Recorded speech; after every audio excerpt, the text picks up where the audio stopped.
सर्वांना श्री स्वामी समर्थ. तर आता आपली सगळ्यांची सुरुवाती बाप्पापासून होत असते. बाप्पांसाठी छान असे खोबऱ्याचे मोदक बनवले होते. त्याचासुद्धा फुल ब्लॉग आपल्या यूट्यूब चॅनलवर आज अपलोड झालेला आहे. तो सुद्धा नक्कीच जाऊन तुम्ही चेकआउट करा आणि बघा. तर बाप्पांपासून सुरुवात होते आपली सकाळची, म्हणून बाप्पांची छान अशी आरती वगैरे करून गेली. बाप्पांना सुद्धा नैवेद्य वगैरे अर्पण केला. नंतर देवपूजा वगैरे झाली. मी दोघं कामं आवरून झाले. त्याच्यानंतर छान असा गरमागरम आमच्या दोघांचा चहा बनवला.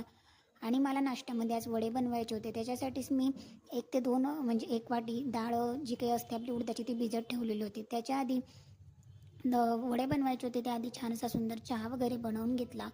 बाकीची जी काही कामं होती थोडीफार ती आवरली आणि नंतर ब्रेकफास्ट करायला घेतला. ब्रेकफास्टमध्ये 1 वाटी उडदाची डाळ होती, तिला छान अशी वॉश करून घेतली. तिचे जे बारीक सालटे असतात वरचे ते सगळे काढून घेतले. त्याच्यानंतर 2 मिरच्या, थोडंसं जिरं, आलं लसूणची छान अशी पेस्ट करून घेतली. थोडासा कोथिंबीरसुद्धा वाटून घेतलेला होता साईडला.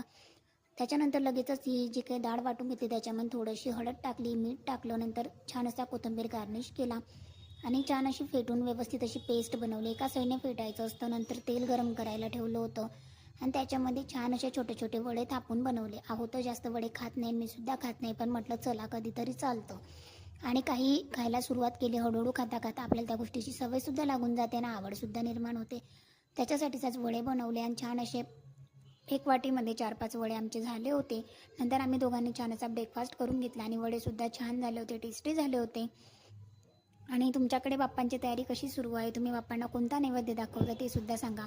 नंतर बाप्पांना वड्यांचा नैवेद्य वगैरे सुद्धा अर्पण केला आणि छान असं आम्ही जेवण वगैरे करून घेतलं. तर खीर होती, भजे होते आणि वडे. तर असा होता माझा आजचा दिवस. थँक्यू.